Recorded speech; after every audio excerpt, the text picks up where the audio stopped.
आज Doubtnut app download करें। Doubtnut पर अपने सभी गणित, रसायन विज्ञान, भौतिक विज्ञान और जीव विज्ञान के डाउट्स का करो सफाया। बस प्रश्न की फोटो खींचो, एक ही प्रश्न को क्रॉप करो और तुरंत वीडियो सोल्यूशन पाओ। अभी डाउनलोड करें। नमस्कार दोस्तों, आज का हमारा सवाल है निम्न दशमलव संख्याओं के भिन्न के रूप में लिखकर न्यूनतम सरलतम रूप में बदलिए।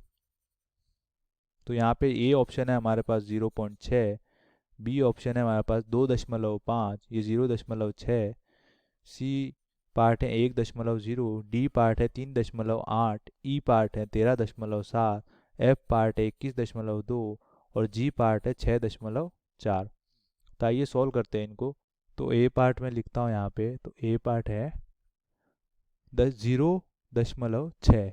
तो दशमलव हटाऊंगा तो क्या हो जाएगा, दशमलव हटाऊंगा तो बटे में क्या आ जाएगा, 10 आ जाएगा। तो 6 बटा क्या हो जाएगा, 6/10। अब 6/10 तो कटेगा, तो किससे कट रहा है, क्योंकि इन्होंने बोला है न्यूनतम सरलतम रूप में बदलिए। तो 6/10 को मैं कैसे लिख सकता हूँ, 6/10 को मैं लिख सकता हूँ 2 × 3 बटा, नीचे क्या लिख सकता हूँ, 2 × 5। तो अब यहाँ पे क्या कॉमन आ रहा है, 2। तो अंश और हर में 2 बराबर है, तो 2 से 2 कट जाएगा। तो हमारे पास न्यूनतम सरलतम जो भिन्न आएगा, वो भिन्न का जो न्यूनतम सरलतम रूप आएगा वो क्या होगा, 3/5। अब बी पार्ट करता हूँ मैं इसका। तो बी पार्ट में क्या दे रखा है, 2.5। तो 2.5 को तो दशमलव हटाऊंगा तो नीचे क्या आ जाएगा, 10, क्योंकि दशमलव के बाद एक ही संख्या है। अगर दशमलव के बाद दो संख्या होती तो नीचे क्या आता, 100। तो यहाँ 25/10, तो 25 को क्या लिख सकता हूं मैं, 5 × 5। और 10 को क्या लिख सकता हूं मैं, 5 × 2। तो यहाँ पे 5 और 5 सेम है, तो यहाँ पे 5 से 5 अंश और हर में बराबर है, तो कट जाएंगे। तो हमारे पास यहाँ पे न्यूनतम सरलतम जो भिन्न आएगा वो क्या आएगा, न्यूनतम सरलतम भिन्न आएगा 5/2। तो यहाँ पे मैं लिख दूंगा 5/2। अब मैं सी पार्ट सॉल्व करता हूँ। तो सी पार्ट क्या है हमारे पास, 1.0, 1.0। तो 1.0 का क्या होगा, 1.0। तो 1.0 को क्या लिख सकता हूँ मैं, दशमलव हटाऊंगा तो ये 0 हट जाएगा, तो नीचे क्या आएगा, ऊपर आएगा 10 और नीचे भी क्या आएगा, दशमलव हटाते एक ही संख्या है दशमलव के बाद, तो 10। अब 10 और 10 एक दूसरे से कट जाएंगे, 10 एकम 10 और 10 एकम 10। या किसी संख्या का किसी संख्या में भाग दो बराबर संख्या का, तो क्या होता है, जो भागफल आता है वो कितना आता है, 1। तो यहाँ पे क्या आ जाएगा हमारे पास 1। तो इसका न्यूनतम सरलतम जो भिन्न रूप है वो 1। अगर आप भिन्न रूप में लिखना चाहते हो तो इसको 1/1 लिख सकते हैं। अब मैं अगला क्वेश्चन करता हूँ। तो अगला क्वेश्चन क्या है मेरे पास, डी पार्ट 3.8। तो यहाँ पे क्या हो जाएगा, डी पार्ट जो है वो है 3.8। तो 3.8 को कैसे लिखूंगा, 3 दशमलव हटा दूंगा तो नीचे कितना आ जाएगा, दशमलव के बाद एक ही संख्या है तो कितना आएगा, 10। अब ये कैसे लिख सकता हूँ, इसको 2 × 17 और नीचे क्या लिख सकता हूँ, 2 × 5। अब यहाँ पे 2 और 2 बराबर है अंश और हर में, तो 2 से 2 कट जाएगा। तो हमारे पास न्यूनतम सरलतम जो रूप आएगा वो क्या आएगा, 17/5। अब मैं चौथा इसका ई पार्ट करता हूँ। तो ई पार्ट क्या है हमारे पास, 13.7। तो ई पार्ट करता हूँ 13.7।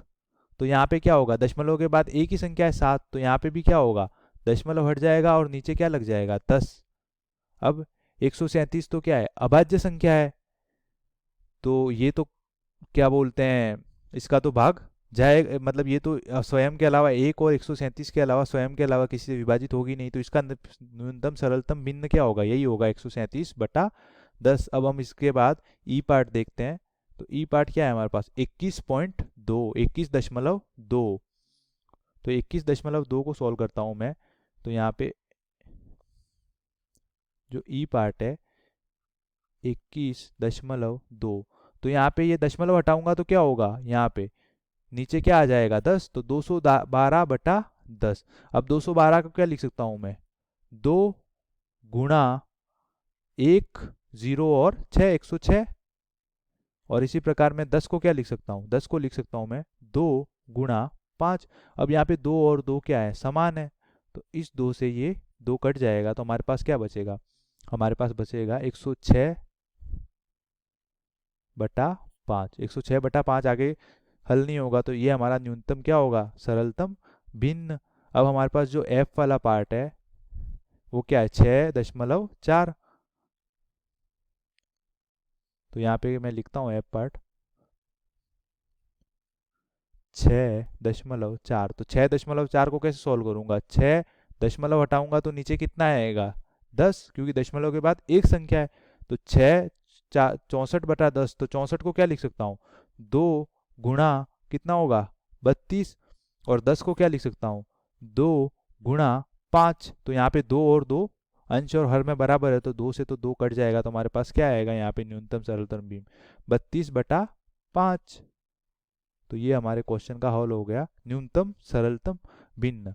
अगर यहाँ पे ऐसा दे रखा हो, अगर हमें यहाँ पे ऐसा दे रखा हो 6.40, तो आप यहाँ पे दशमलव हटाएंगे तो नीचे क्यों क्या आएगा, 10 नहीं आएगा, नीचे 2 आए, 2 जीरो आएंगे, क्योंकि यहाँ पे दशमलव के बाद 2 संख्या है। अगर दशमलव के बाद 1 जीरो यहाँ पे और लगा था तो यहाँ पे भी 1 जीरो और आता। तो ये चीज़ ध्यान रखनी है आपको कि कहाँ पे 10 आएगा और कहाँ पे 100 आएगा और कहाँ पे 1000 आएगा। धन्यवाद। कक्षा 6वीं से 12वीं से लेकर नीट, IIT, JEE वो एडवांस के लेवल तक 1 करोड़ से ज्यादा छात्रों का भरोसा। आज ही डाउनलोड करें डाउटनेट ऐप या व्हाट्सएप करें अपने सारे डाउट्स 8400 400 400 पर।